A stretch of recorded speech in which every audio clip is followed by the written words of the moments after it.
Hello and welcome to the Slate Political Gabfest. Yeah, the answer is I always abide by the courts, always abide by them, and will appeal. February 13th, 2025, the Trump versus the Judges edition. I'm David Plotz of CityCast here in Washington, D.C., a snowy Washington, D.C. From Manhattan, John Dickerson, co-anchor of the CBS Evening News, and the anchor of his own new streaming show on CBS, which is called what, John? Evening News Plus.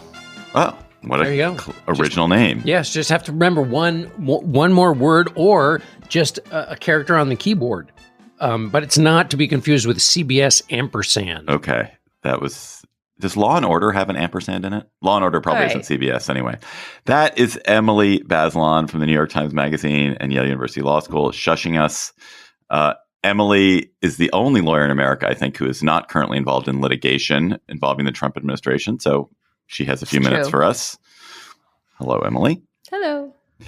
This week on the Gabfest, is the stampede of Trump orders and government disruptions a constitutional crisis? And are judges rising to meet the challenge if it is? Then we'll dig into a tense specific showdown, which is the administration's effort to unilaterally cut payments to people or institutions that receive NIH research grants by slicing what are called their indirect costs. Then we will talk about fascinating new research suggesting that workplaces are even more politically segregated than we realize. Plus, we'll have cocktail chatter. Hey, I'm Ryan Reynolds. At Mint Mobile, we like to do the opposite of what Big Wireless does. They charge you a lot. We charge you a little. So naturally, when they announced they'd be raising their prices due to inflation, we decided to deflate our prices due to not hating you. That's right. We're cutting the price of Mint Unlimited from $30 a month to just $15 a month. Give it a try at mintmobile.com/switch. $45 upfront payment equivalent to $15 per month. New customers on first 3-month plan only. Taxes and fees extra. Speed slower above 40 gigabytes. See details.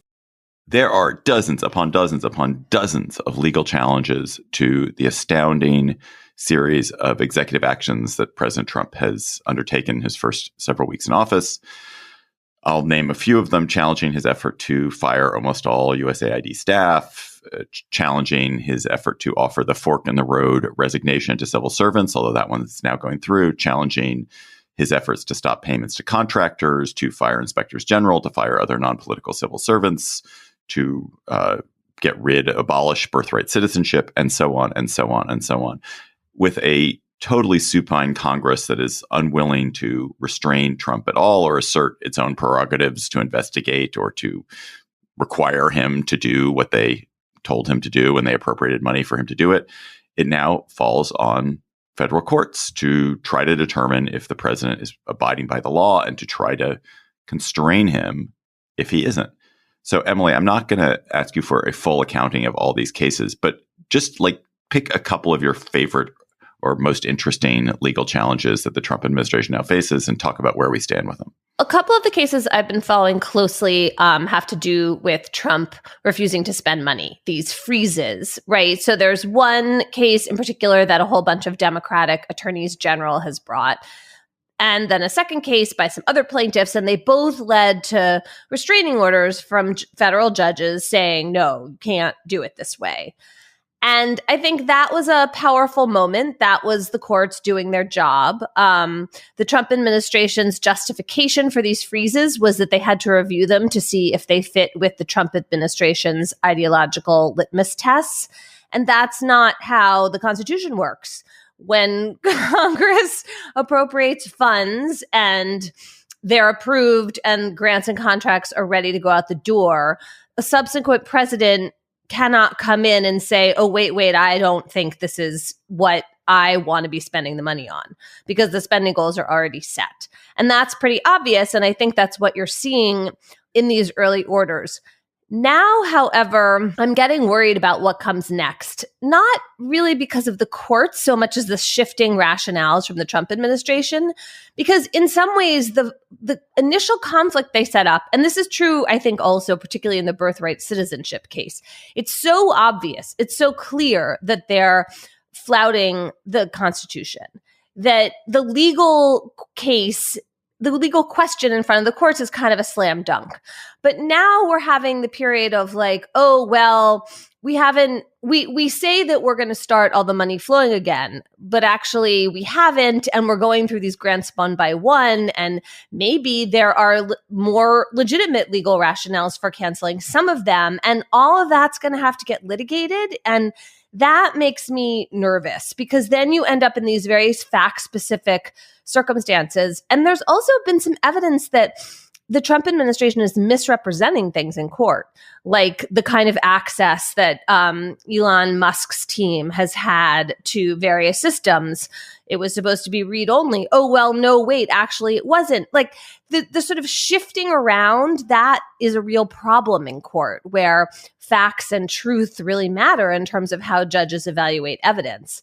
And then, of course, there's this problem of remedy. Like, if they're out of compliance with court orders, if they're lying in court or misrepresenting, then what exactly do the judges do? How aggressive are they about pushing back in those scenarios against the executive branch, which obviously is the one with the army behind it? This is the so-called Andrew Jackson problem, which is the Supreme Court rules, and then he says, fine, enforce it. When you talk about constitutional crisis, I think that's why we're not there yet. That to me is when you get to the crisis. What's happening now, it's testing the system, but the system was built for this kind of test. So it doesn't seem like it's a crisis to me. It's when the system collapses, and it may under the river of effluence that you described, Emily, which is part of what this is about. I mean, this feels like it's flooding the zone, which is just to overwhelm the legal system. And then secondarily, to always have a foil you can point to. So things didn't work out on egg prices, whether the courts had anything to do with them or not. You just say, well, the courts, they tied my hands. I tried. It couldn't be, so you always have something you can point to. Right. I mean, I think there's this question of the substance, like of all these things being litigated. And there's simply the volume of it, which is that does the sheer number of orders and the sheer variety of them and all the different directions at once function to completely overwhelm the nervous system, and such that the legal system, it's that the constitutional crisis is not that each individual case is somehow a constitutional crisis. The constitutional crisis is that the entire functioning structure of government is suddenly like in chaos because everything is being litigated and they can't keep up with it, and it just causes uncertainty and misery for anyone who has to deal with the government, that's the crisis, rather than the crisis being, they're defying a court order. The crisis is we're not allowing the government to work in the way that you, Congress, intended it, and you, the American people, thought it was going to work. Right. And what are you going to do about it? I think when you talked about the supine Congress, you meant presumably the Republicans. Yes. Would you include that? Yeah. Which is, it is amazing. Yeah, that is to me, that's the biggest. I mean, that is the fundamental problem, which is that that a constitutional crisis isn't just that someone seizes power or seizes things that they do. It's that others surrender.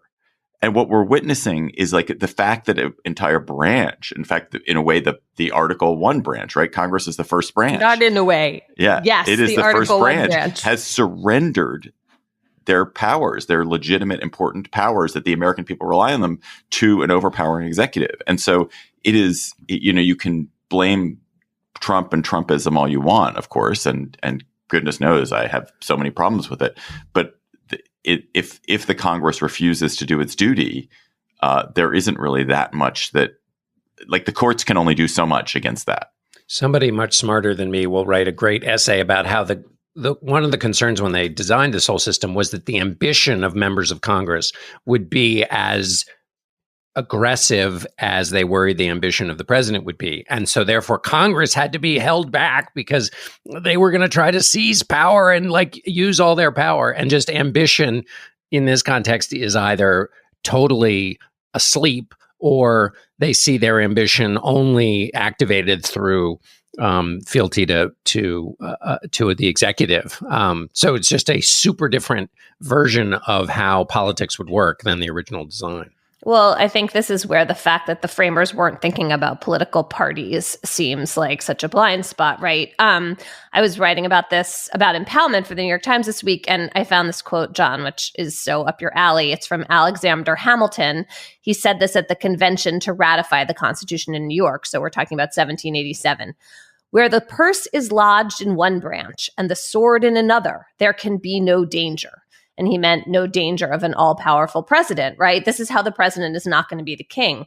Well, if Congress basically gives away the power of the purse by not standing up for itself, then you have a very different scrambled dynamic. And there is such a contrast between what's happening right now and what happened during the Nixon administration.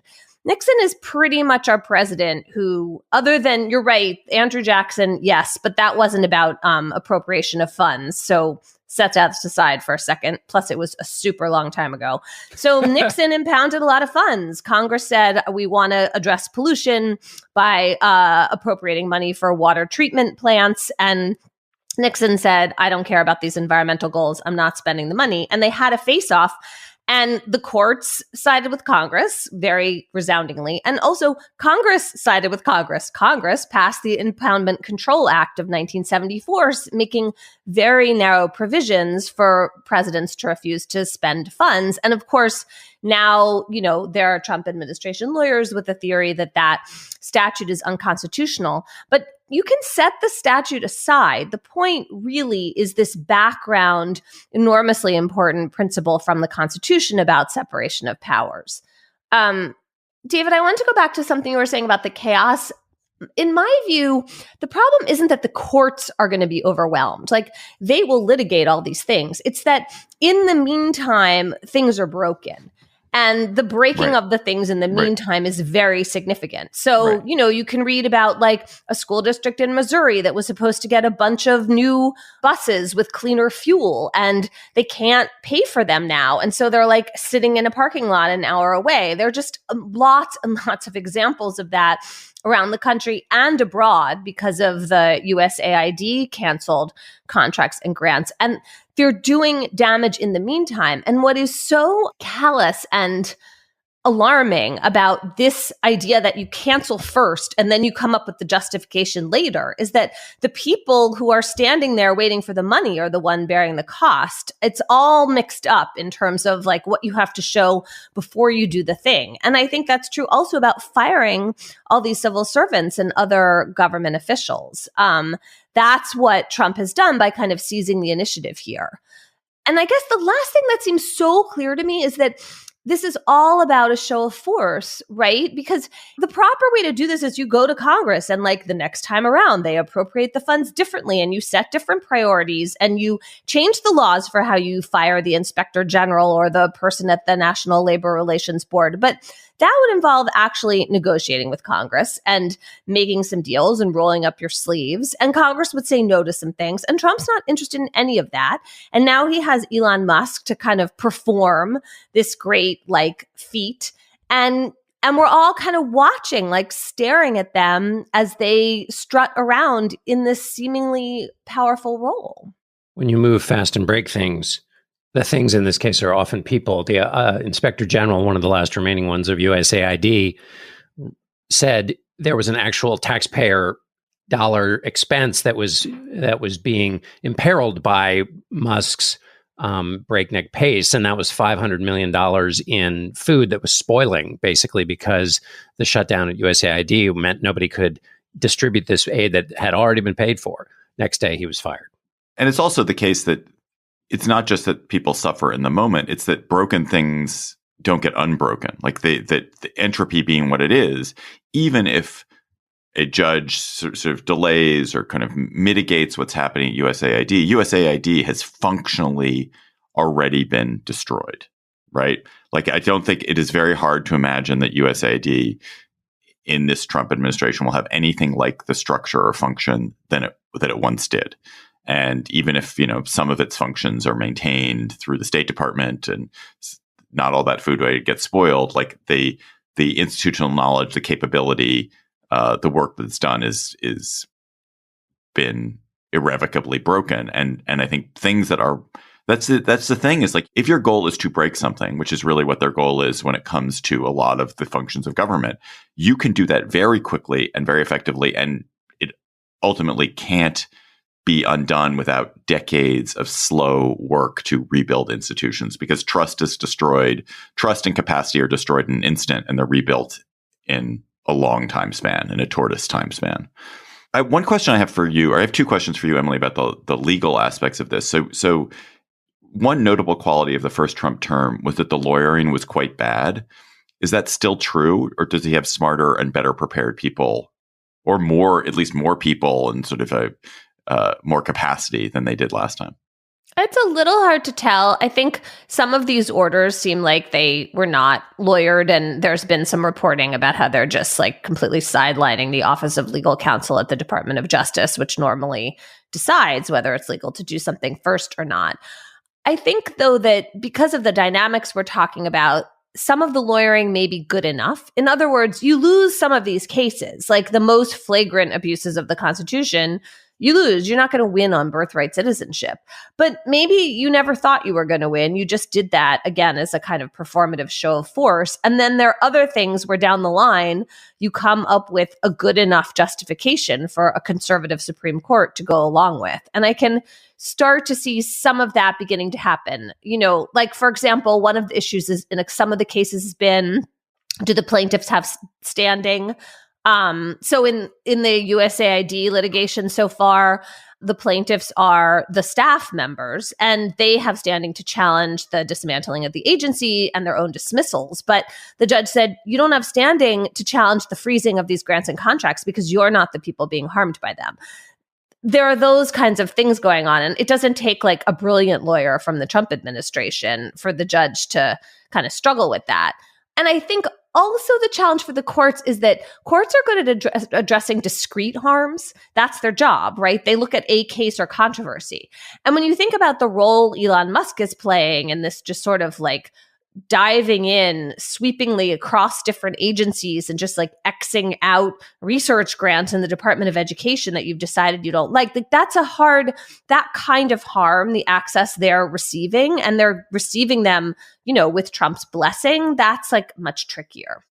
We'll talk about Elon Musk's appearance in the White House in our next topic on NIH funding. But Emily, if the courts say reinstate this funding or reinstate these inspectors general, and Trump just says no, what happens then? Yeah, I'm a little less worried about that. I mean, it could still happen. And, you know, J.D. Vance tweeted over the weekend in this like enormously irresponsible way, kind of teeing up the idea that the executive only has to obey a, quote, legitimate court order, which, of course, the whole point is that you don't get to decide what is legitimate or not. That's not how our system works. I think, though, there has been murmurings from Republicans in Congress that we do obey court orders still in this country. And so what I'm more worried about is this kind of mushiness I was saying, where they're sort of saying, no, they're not saying like, we're defying you. They just aren't really doing it. But, you know, I totally get that there's murmurings.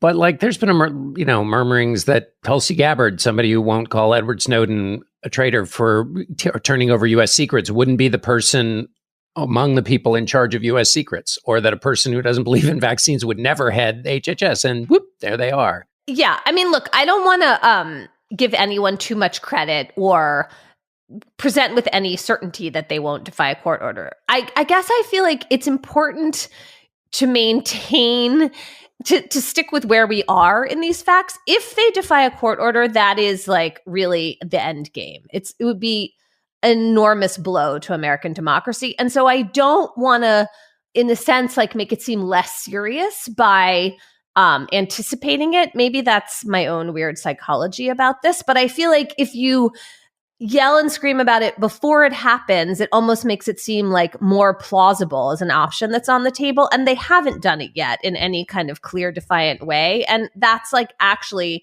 an important check, even if it may end up seeming wobbly. And yes, it's true that the murmurings are not exactly like a powerful standing athwart the bridge, making sure it's not crossed. Standing athwart history and yelling, please carry on, go forward. Well, Exactly. I do think, Emily, and I always, tweak you for your legalism and your obsession with the legal process. I do think we've already surpassed the point of a constitutional crisis, not because the court system has failed, but because Article 1, because Congress has failed. And the fact that Congress is no longer an active player and declines to play the role that it is constitutionally obliged to play means that, two branches of Congress, two branches of the government are now kind of like allied together and have become one, at least for the moment. And that's a terrible, terrible place for us to be. And it is in and of itself a constitutional crisis that this House and Senate will not stand up and demand that the president do what he is obliged to do. Yeah, I think that's a problem. I'm not sure. I mean, I think I might be kind of an annoying stickler and say that constitutional crisis requires the third branch to be ignored or to not do its job. And so I would argue we're not quite there yet. And I am happy to preserve that distinction. But what you're calling attention to is still like a big problem, right? It's just being clear about what's happening and what's not happening. That's my only point. And that's a great thing to do. I would say that there is one role that in this drama, and maybe this is implicit in what you were saying, David, that there is a role some in the president's party play with respect to the judiciary, or which is mostly to call out any decision that is against the president as something that's wholly politically motivated. I mean, there is that which undermines the whole role of the judiciary. So they're not completely silent. Yeah, that's bad, obviously. And Musk called for impeaching one of the judges that tried to restrain Doge, and that's bad. You shouldn't do that. Bad. If you want another fascinating and disturbing discussion about sort of legal chicanery, legal problems going on, check out the Tuesday, February 11th episode of What Next, where Slate's Mark Joseph Stern talks about the Republican effort to steal a state Supreme Court seat in North Carolina, which we haven't talked about that. And I don't even know why we haven't talked about that. I'm really glad that Mark is talking about that on What Next, because it's such a disturbing thing that's going on there. Decisions made in Washington can affect your portfolio every day. But what policy changes should investors be watching? Listen to Washington Wise, an original podcast for investors from Charles Schwab, to hear the stories making news in Washington right now. Host Mike Townsend, Charles Schwab's managing director for legislative and regulatory affairs, takes a nonpartisan look at the stories that matter most to investors, including policy initiatives for retirement savings, taxes and trade, inflation concerns, the Federal Reserve, and how regulatory developments can affect companies, sectors, and even the entire market. Mike and his guests offer their perspective on how policy changes could affect what you do with your portfolio. Download the latest episode and follow at schwab.com/WashingtonWise or wherever you listen. This episode is brought to you by Lumen. When your metabolism is working properly, you can feel the benefits in every aspect of your life. That's where Lumen comes in. Lumen is the world's first handheld metabolic coach. It measures your metabolism through your breath. Your metabolism is your body's engine, and optimizing your metabolic health translates to easier weight management, improved energy levels, better fitness results, and better sleep. To use Lumen, all you have to do is breathe into your Lumen device first thing in the morning, and then the app provides a personalized nutrition plan for that day based on your measurements. And it can also give tailored guidance to improve your workout, sleep, and stress management. You can also breathe into your Lumen device before and after workouts and meals, so you know exactly what's going on in your body in real time. And Lumen will give you tips to keep you on top of your health game. Take the next step to improving your health. Go to lumen.me/gabfest to get 20% off your Lumen. That's lumen.me/gabfest for 20% off your purchase. This episode of the Gabfest is sponsored by Quince. Everyone enjoys a little luxury, but it is not always affordable. But it is when it comes to Quince. So I had a meeting yesterday with my big boss, a kind of formal meeting. We don't have a super formal organization, but formal enough that I had to dress. And I have a Quince performance polo, forest green, that I love, that fits beautifully. It feels great. It makes me feel powerful and capable. And I wore it, and it enhanced that meeting. And that's what Quince does. Quince offers high quality items at prices within reach. They have 100% Mongolian cashmere sweaters that my friends swear by, washable silk tops and dresses, organic cotton sweaters, and 14 karat gold jewelry. And the best part is that all Quince items are priced 50 to 80% less than similar brands. So give yourself the luxury you deserve with Quince. Go to quince.com/gabfest for free shipping on your order and 365-day returns. That's QUINCE.com/gabfest to get free shipping and 365-day returns. Quince.com/gabfest.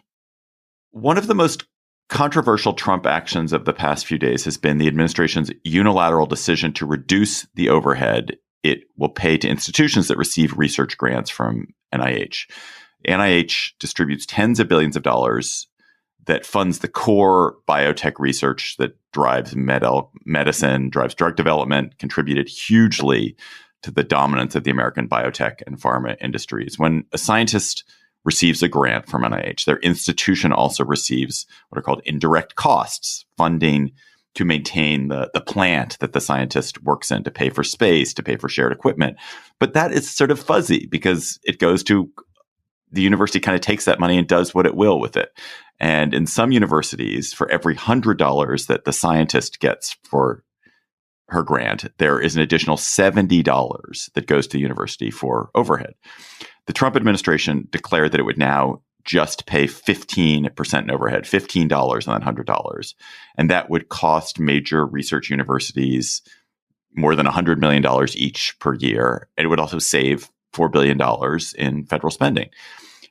As it stands, the NIH leadership appears as of Wednesday to have suspended this effort and is continuing to pay the contractually agreed upon rates for now. But it's clear that as soon as the Trump administration can target this, they will. It's something that Musk is really interested in, that Peter Thiel has been interested in for a while, that the Heritage Foundation has been interested in for reasons that we'll talk about, which are not purely just saving money, also going after what they perceive to be the woke agenda of American universities. It's a really, really, really interesting topic. And I think it's really interesting because it's like complicated.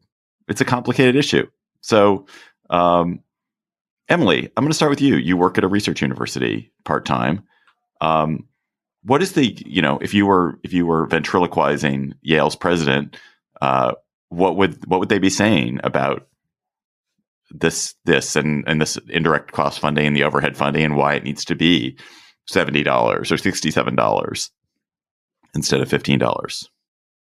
Yeah. I mean, I think universities say we need to keep the lights on. We have all these buildings that we've built. We need help with them. And they have just come to rely on relatively high rates of indirect reimbursement from the government. And then when they get private foundation or other kinds of grants outside the government, they charge less overhead, right? So the government is kind of picking up the slack.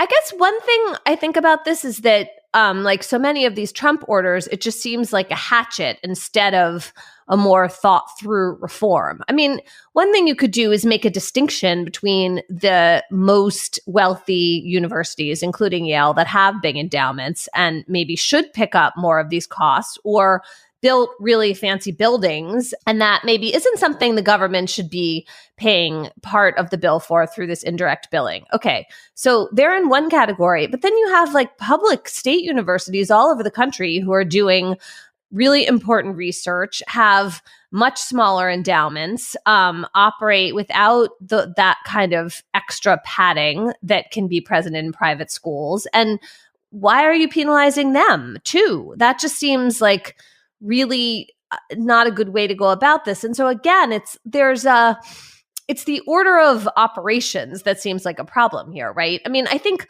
lots of researchers at universities grumble about how much of this indirect cost goes to administrative overhead.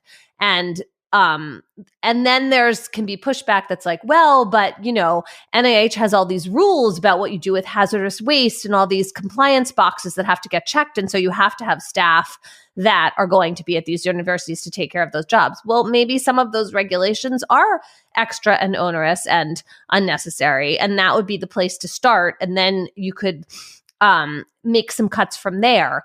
But again, I think you want to do it where you're putting universities into different tiers or, going on a case-by-case basis to see what this money is actually being used for. And instead, we have just like this enormous cut very suddenly in a way that nobody can prepare for and that doesn't differentiate between institutions. We should, for anybody who saw what Elon Musk said about this, we should just correct what he said, which is that he made it seem like say an institution gets $100,000, but its indirect costs are 67%. He made it seem like they were basically swiping $67,000 out of the $100,000. My understanding is the way it works is you get $100,000 and then you get an extra $67,000 for these indirect costs.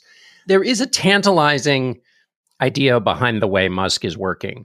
In the way, with respect to USAID, it's a disaster. With respect to this, it seems more intriguing, which is you make a radical move. There's still some funding, grossly cut. If you've gone from 67 down to 15, as you say, Emily, for institutions that can't handle it, that's awful. But you move quickly in what you know is a calcified system in which both Republicans and Democrats have tried to fix. And then you basically force everybody to advocate for increasing from 15% up. And it's not the way it's normally done. There's definitely the scalpel hatchet problem.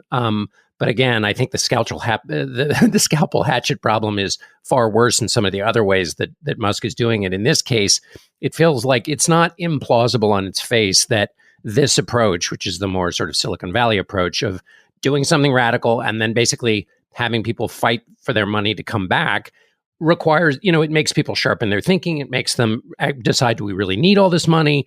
It forces conversations within the institutions. That doesn't seem to me to be as on its face crazy as some of the other stuff Musk is doing. I agree. I mean, my father was a lifelong NIH scientist. So he was what's called an intramural, which means he worked for the government. So he didn't actually have to apply for these grants. His overhead was covered by the NIH's regular appropriation. But and if there's anything, he believed in and which he transmitted to me is the value of biomedical research. It is profound. It's very clear that this funding, whether it's at NIH itself, whether it's grant funding, has an enormous benefit for the world. Like that when you just sort of catalog the drugs that are developed, the treatments, the kind of new measures for abating human misery, it is astounding. So it's like, I think anyone can agree this is a great investment for the US government.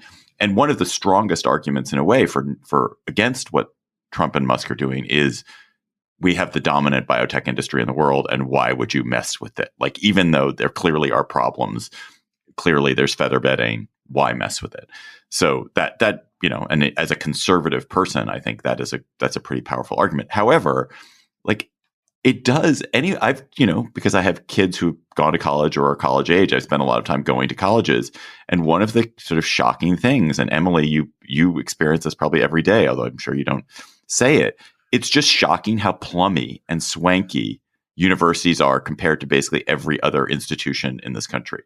Fancy private universities, not state schools. Yeah, that's true. But even state schools, even you go to like the University of Maryland campus, there are beautiful buildings that have been built on the University of Maryland campus for sciences, for STEM buildings. So they've gotten some donors to give money, and then the feds are basically covering the upkeep on that through the overhead. And it's a kind of backdoor funding of research universities that is just not talked about as it's talked about as funding research. But what it's really funding is like the building of fancy plants for Yale, but also for University of Michigan. And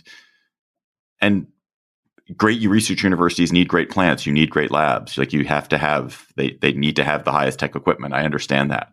But it does kind of ignite the class warrior in me when I'm on one of these campuses and I'm like, Jesus, like, look at this. And whereas an American public high school looks like a dump by comparison. My final point is like, one of the things is it's also clear that the Trump people have been animated by this is all part of their DEI attack, because the Heritage Foundation did this report in 2022 where they talked about the indirect costs as contributing to the huge growth of administrative functions on universities, that as universities get more and more of this indirect funding, they add deans and they add programs, and the Heritage, of course, identified all sorts of DEI programs as being the beneficiaries. And so I'm sure that the Trump folks want to go after that. They've said that explicitly. And that's, I don't know.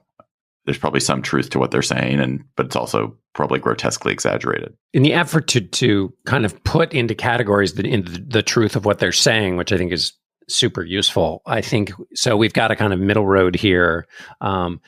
Elon Musk, in his appearance in the White House this week with Donald Trump, which was its own theatrical thing, which many people have written about, it was quite an event.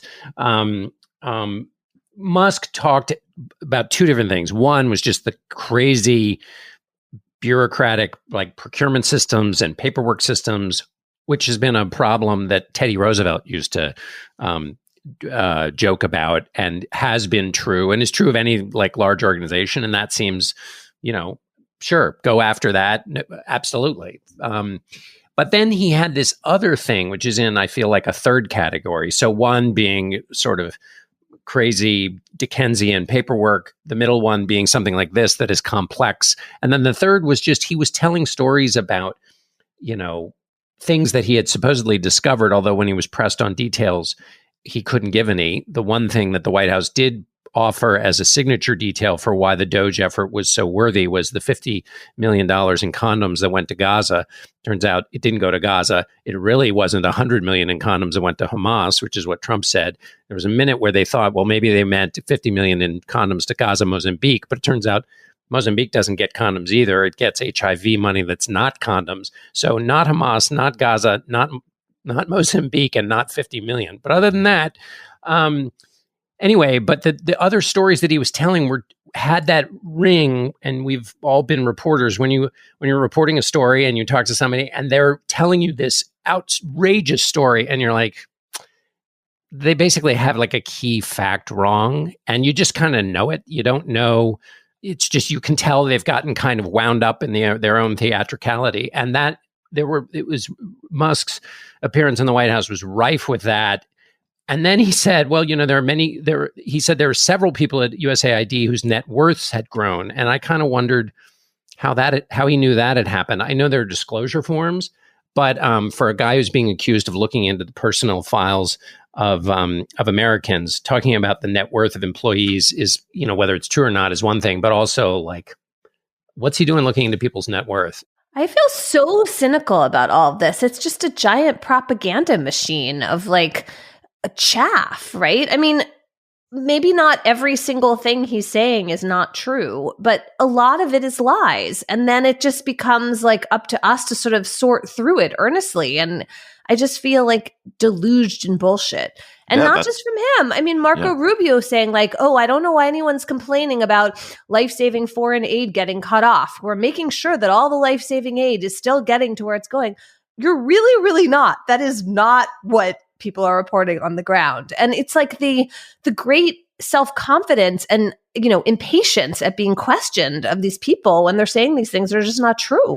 I mean, that's what we always learned. We learned so vividly from the Putin years. Is the thing about Putin wasn't that truthful things weren't being said in the media. It's just that it was overwhelmed by all of this other distraction crap, sewage that they were dumping out there, and it became impossible to distinguish, or it just became exhausting to distinguish. And so people do what a lot of Americans are doing now, which is just say, I cannot with this stuff, and I'm going to focus on the Cardinals in my backyard, as I am doing right now.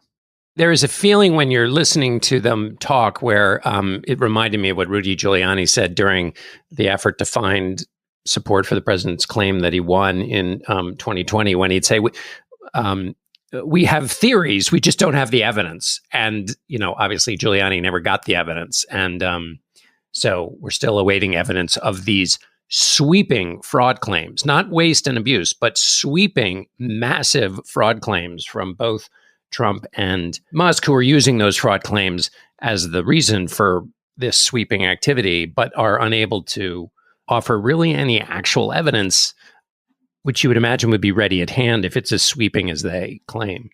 I think if I had to pick my form of dictatorship, where one form of dictatorship is sort of in the Chinese style, where you're just not allowed to talk about certain things and you just accept that you can't talk about it and there is a limited amount of the stuff going on, or a Putin one where there's a little bit more latitude to talk about things, but you're constantly overwhelmed from every pore, every opening is oozing out lies and deception. I would pick, I think, the Chinese one if I had to. Like, it is exhausting to be surrounded by lies all the time. Can I make one final other point about the NIH thing in particular, which is I actually think like somebody like Elon Musk or Peter Thiel, they recognize that research and biomedical research isn't a great American industry, and we need to keep it strong. And there's nothing wrong with funding scientists, and scientists are awesome. And you can, there are conservatives, in fact, who directly fund lots of scientific research in this country, and people believe in it. But I would take this all a little bit more seriously if they weren't also going after immigration and the grad students and new professionals who are the source of so much of the labor and innovation in scientific fields. So it's not just that they're saying, oh, we're gonna kind of change how labs are funded. It's like, we're gonna make it very difficult for you to bring in grad students who can become the next the next founder of a big pharma company, or the next head of a new tech company, or the next Elon Musk, because they're these dirty immigrants. And the combination together of going after the indirect costs and going after immigrants is going to really hurt university research. This episode of the Gabfest is sponsored by Mint Mobile. It is important to keep your money where you can see it. That's why it's time to say bye-bye to crazy high wireless bills, bogus fees, and quote-unquote free perks that actually cost more in the long run. So have a look at Mint Mobile. Even Slate's president, Charlie Kammerer, is using Mint Mobile. And Charlie says more people should be trying Mint out. It was really easy to switch providers. The SIM card was shipped to Charlie's home. They let him use his existing phone. He didn't have to change his number. And he's saving a ton of money because he's on the $15 a month deal and getting unlimited talk and text over their 5G network at literally a fraction of what he was paying with one of the other guys. So if you like your money, Mint Mobile is for you. Shop plans at mintmobile.com/gabfest. That's mintmobile.com/gabfest. Upfront payment of $45 for a 3-month 5 gigabyte plan required, equivalent to $15 per month. New customer offer for first 3 months only, then full price plan options available. Taxes and fees extra. See Mint Mobile for details. Planned Parenthood Federation of America exists so that all people can get access to the sexual and reproductive care and education they need to make informed decisions about their health. More than 2 million patients a year rely on the services Planned Parenthood health centers provide, like STI testing and treatment, birth control, gender-affirming care, abortion, cancer screenings, and so much more.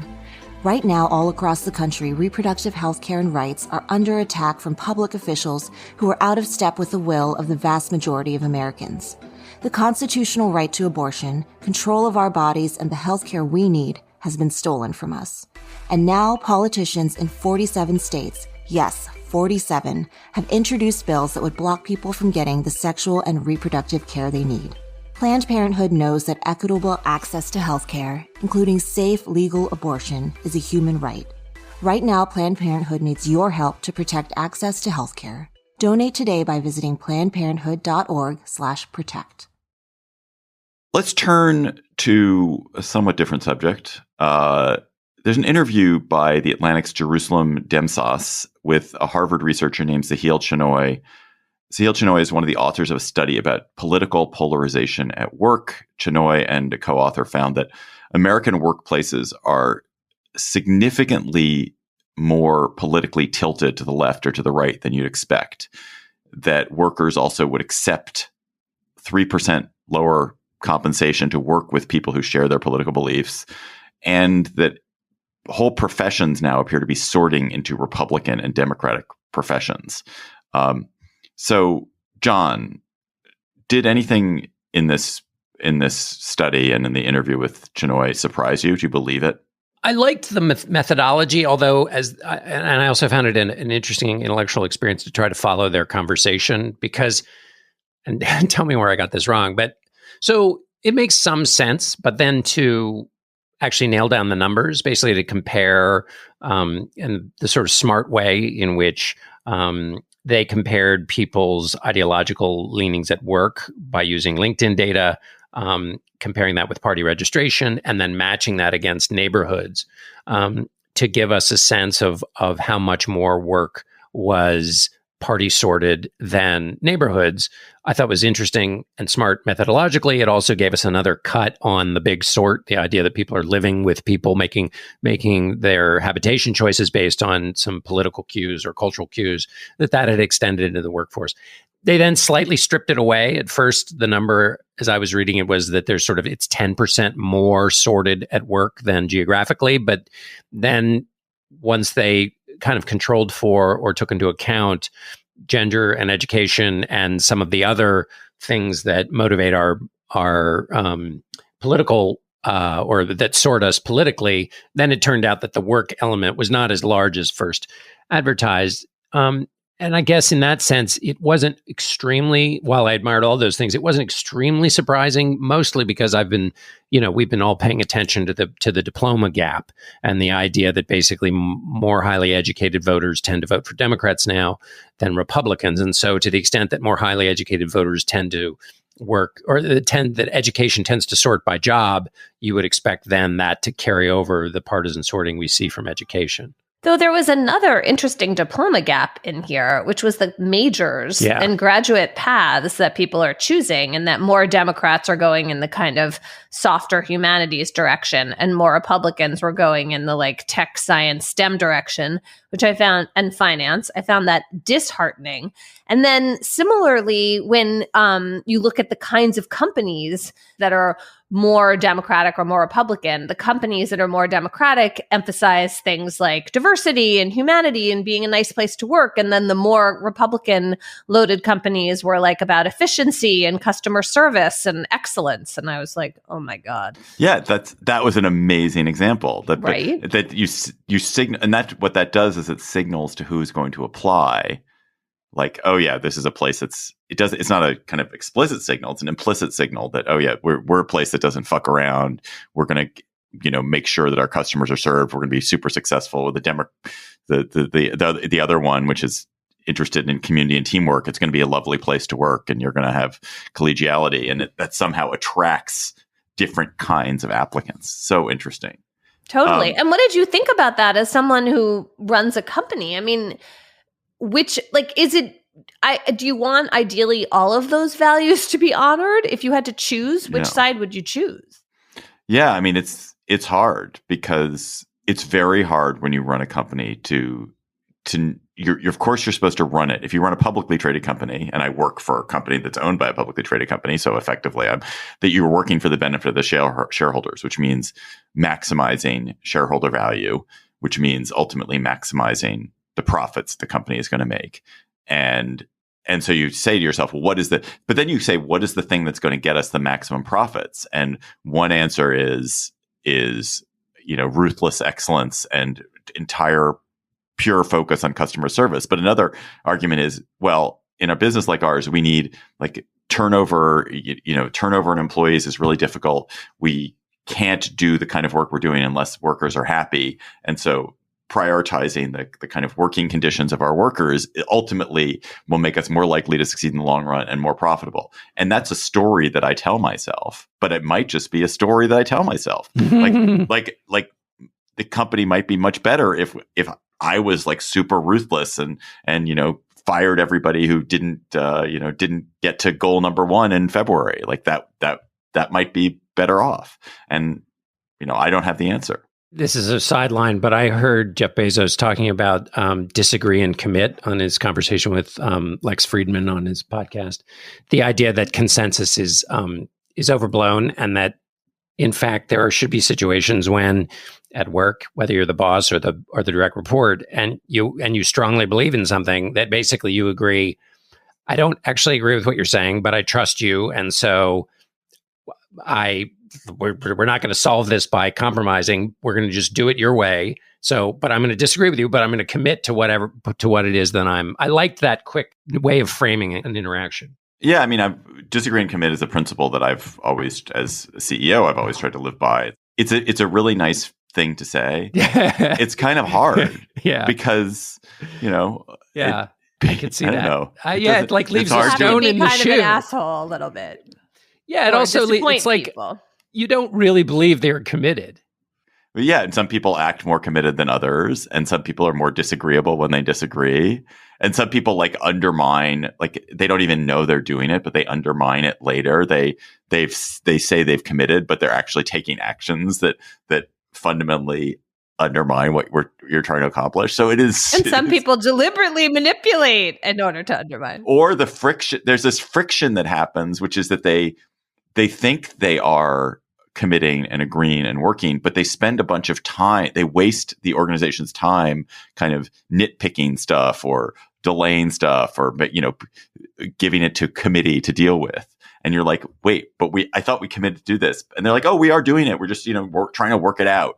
And I had a couple of situations at my last job where that was the case. And it was like, well, I thought we had disagreed, we committed, but it still wasn't happening because there's just a people are human. And I think also I'm not as good a CEO as Jeff Bezos is. That is for sure true. As you talk, this falls apart for me another way, which is that the power dynamic exists whether you decide to disagree and commit. So if I'm not the boss and I've gotten the system to commit, even though I know the boss disagrees with me, that power dynamic still rumbles through as you try to carry this thing out. And actually, one thing, going back to the sort of political organizations, political workplaces, one thing that I think, so people who are conservative, people who tend to be Republican, by temperament are much more comfortable with hierarchy. Like that's one of those things when you look at people's psychological characteristics, they're comfortable with hierarchy and the order of hierarchy. And people who tend to be liberal are less comfortable with it. And honestly, most organizations function better when there's clear hierarchies and a clear like sort of line of like, okay, well, they made the decision, we're just going to do it. And so I think that probably does, that also probably separates people into people who are comfortable with hierarchical organizations tend to be Republican and will find those organizations to work for, and people who are less comfortable with it will not, or will find other kinds of organizations. There's a psychological benefit to hierarchies too that Marshall Goldsmith, the executive coach, often says. He's like, the decider decides. And so, which means essentially, don't take it personally. Like, I mean, you may take it personally, but like the hierarchy exists. They're in the position where they have to decide. They made a decision. Like, it's just, that's the system you're in, which might for some people be psychologically helpful, because it relieves them trying to come up with some deep meaning for why something happened. Yeah. Just going back to this kind of topics, which we've wandered far away from, did it make you despair? I feel like, I mean, I won't speak for you. I always keep hoping that we can find a place in our country where people mix, where the parties mix, where you can be with people who are unlike you politically, and you can engage in some form of productive activity or some pleasurable activity doing that. And they're just fewer and fewer and fewer and fewer in such places. It is not church or synagogue. It's not on the block, because the block is also filled with people like you. It's not on vacation, because people of different political parties vacation differently. It's not on the job now. Where is it? Grown-up sports. I recommend that. But even grown-up sports, I don't know. It is weather. It is kind of weather, but then weather becomes climate, and then oh my God, how does weather like where you? I mean, we talk about weather, but like, how does weather bring people together across political divides who wouldn't normally see each other? I don't know. I just guess in terms of conversation that can, but as David quite rightly points out, it's like much of the severe weather that would be the topic of conversation, would lead you pretty quickly to climate. But is there a place? Can you guys? I mean, there's families, because a lot of people have families which are politically heterodox. But I don't know, that doesn't work out so well for a lot of people. I think sports. I think it's sports. I think both kids' sports and adult sports actually, in my life, produce some of this at least. The other thing that makes me itchy thinking about all of this is that being surrounded by people who are like-minded can be so boring and irritating. Like, it just feeds into your blind spots. You're hearing the same views, saying the same things. People have the same worries. Often I find myself like getting annoyed by quite minor differences of opinion that sort of seem major. It's just like bad. You just are better off having a bracing experience where you're talking to someone you just disagree with. And like, actually your brain is going in a different direction. Yeah, I agree. Yeah. Yeah.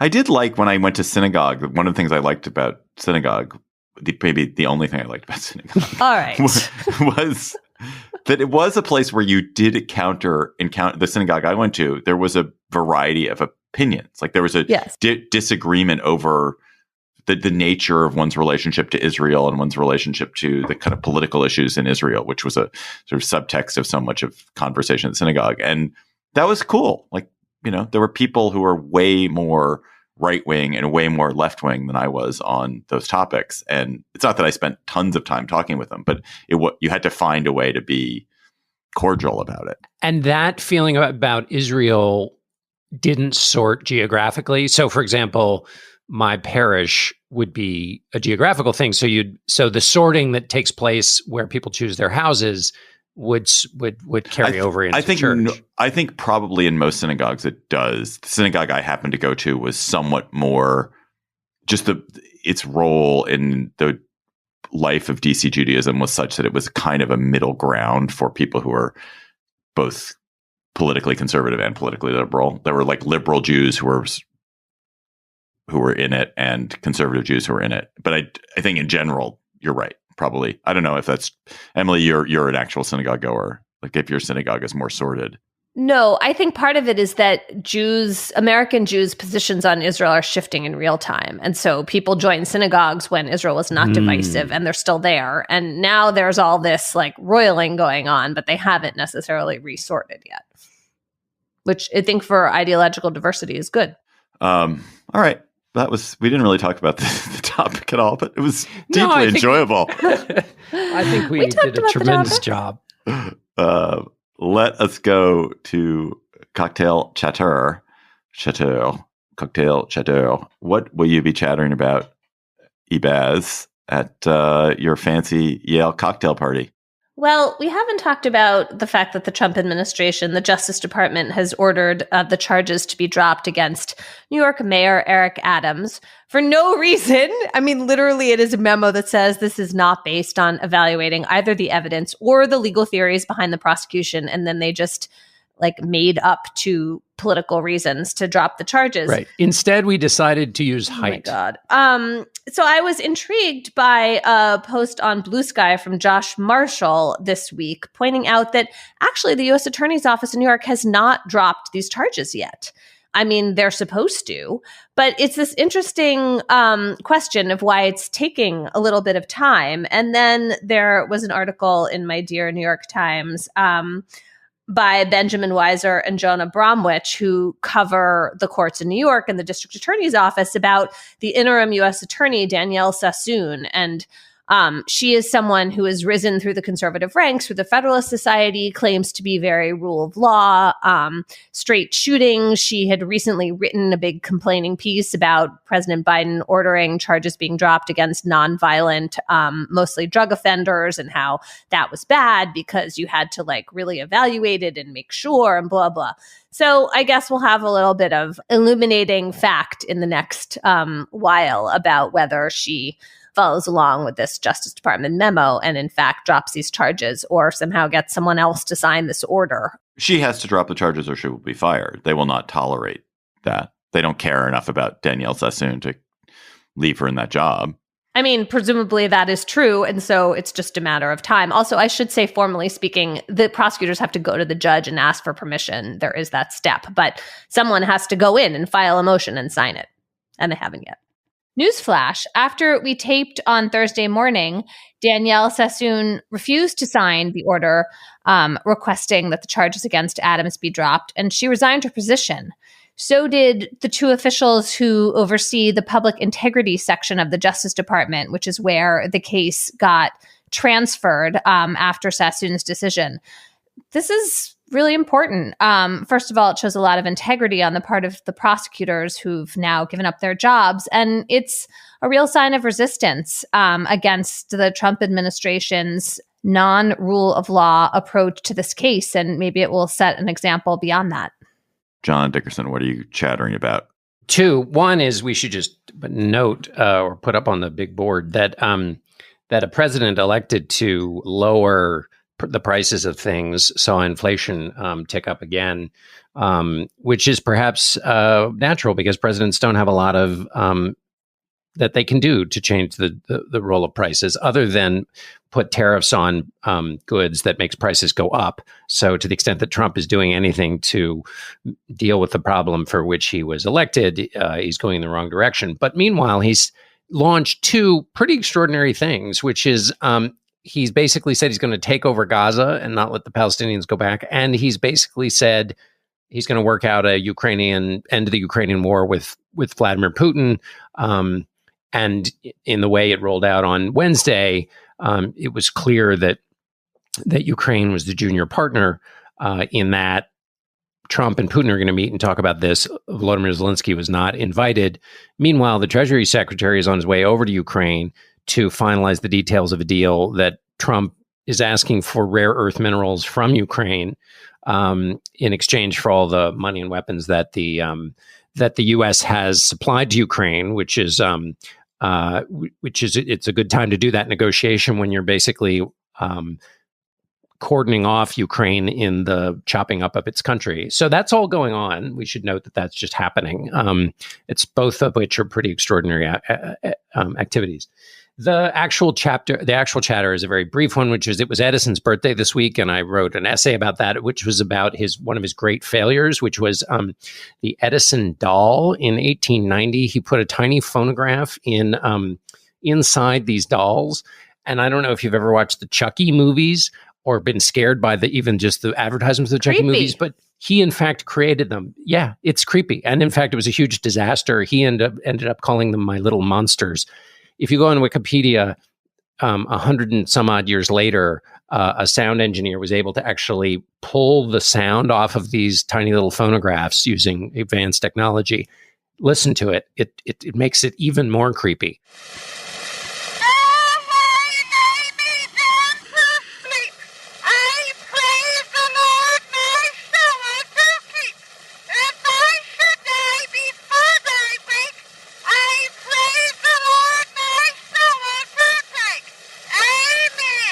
They worked, but they worked in freaking everyone the hell out. Because they looked exactly like what would freak you out. And then the voice inside them singing, doing Now I Lay Me Down to Sleep was also super. Oh, God. Or singing, Twinkle, Twinkle, Little Star. Just an amazing bloomer for Edison. The second one, though, that I learned about was he was a great advocate for the dangers of alternating current, which is the standard in America. And in that context, he was blamed for the electrocution of an elephant, which it turns out he maybe didn't do. But there's a lot of sinister conspiracy theories about Edison and how he surreptitiously supported the electric chair because it was a way to kind of scare everybody about alternating current. Anyway, the story, according at least to Rutgers, is that the elephant that was killed, elephant called Topsy, this is from the worst age of using elephants for entertainment, had actually killed somebody who was mistreating the elephant. And anyway, they in fact did basically the equivalent of an electric chair, went to euthanize the elephant. It was at the time considered the safer way to euthanize animals. But Edison, while they used his concerns about alternating current and the possibility that it might electrocute people, he was not, as far as I can tell, involved at all in this, even though it's been claimed that he was. That was a wild period of American life. That was a wild chatter because you started off with in Ukraine. Yeah. You went to Chucky. finished with the dead elephant. This is my life. My chatter, first of all, I seem to have in the last week developed tinnitus. Oh, and no. I'm really sad about that. Anybody That's who awful. has cures for tinnitus. I don't think there are cures for tinnitus, unfortunately. But it does Everything you come read and about go, yes? Yeah, I don't know. I don't think that it's always permanent at all. Poor I don't you. know. It's Sorry. very miserable. If you have some, please just let me know. My chatter is about Defense Secretary Pete Hegseth renaming Fort Liberty to Fort Bragg. So Fort Bragg is one of 9 military installations that were named in the kind of period in the run up to World War II. There were some military installations that were created across the South, and the idea was to give them names that would be familiar to Southerners. And it was a segregated army, and they gave them names that would be familiar to Southerners by naming them after Confederate generals. And so Fort Bragg was named after Braxton Bragg, who was a terrible, monstrous Confederate general. Like all Confederate generals, a traitor to the United States and a traitor to the United States Army. And they named this fort after him. That was the name for many years. And then in the wake of George Floyd protests and other just concerns about the kind of Confederate names on the land that we have all over the South and all over the country in general, there was a push to rename that base, and it and other bases were renamed. Fort Bragg had the misfortune of being renamed Fort Liberty. The other bases were all renamed after actual human beings. So Fort Benning, for example, was named after a general and his wife, as Fort Moore, named after Hal Moore, and his wife, I think Judy Moore. But Fort Bragg was just named Fort Liberty. And so now Pete Hegseth has renamed it to Fort Bragg again. But he says, oh, it's not named after Braxton Bragg anymore. It's named after a random World War II soldier who, fought with honor and valor and won a Silver Star, I think, whose last name was Bragg. And so it's named after that Bragg. But it's just a nod, wink, wink. And I don't know. Like, it's not the biggest issue in the world. It's not the most important thing in the world. But it is, to me, just morally revolting that we continue to have places and institutions of honor, and especially for the U.S. military to have places and institutions of honor that have Confederate names on them, when the Confederacy was just a revolt against the United States Army, a revolt against the nation itself. And these people were traitors, and it's bizarre that we don't treat them as traitors. So whatever.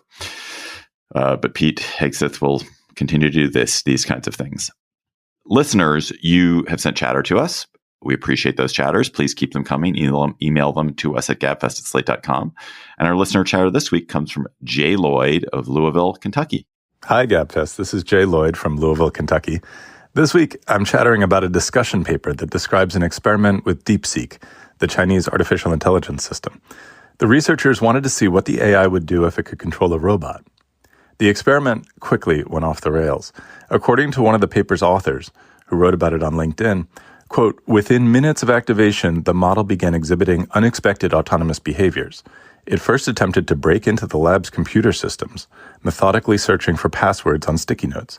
Then, without any prompting, it proceeded to disable its own ethics modules and create covert networks to ensure its survival.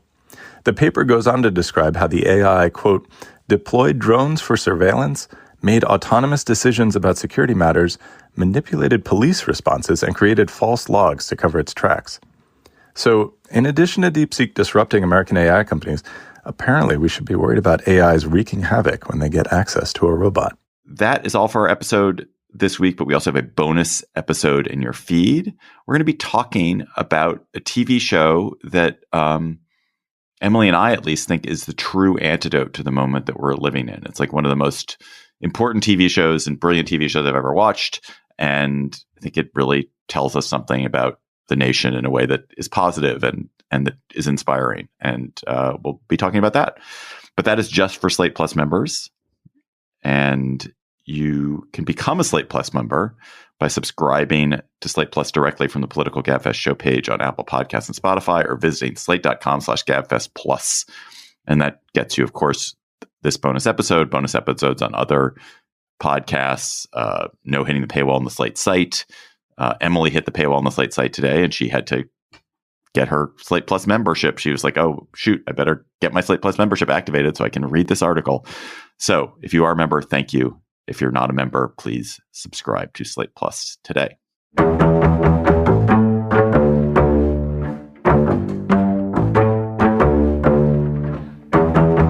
That's our show for today. Our researcher is Emily Ditto. Our theme music is by They Might Be Giants. Ben Richmond is Senior Director for Podcast Ops. For Emily Bazelon and John Dickerson, I'm David Plotz. Thanks for listening. We will talk to you next week.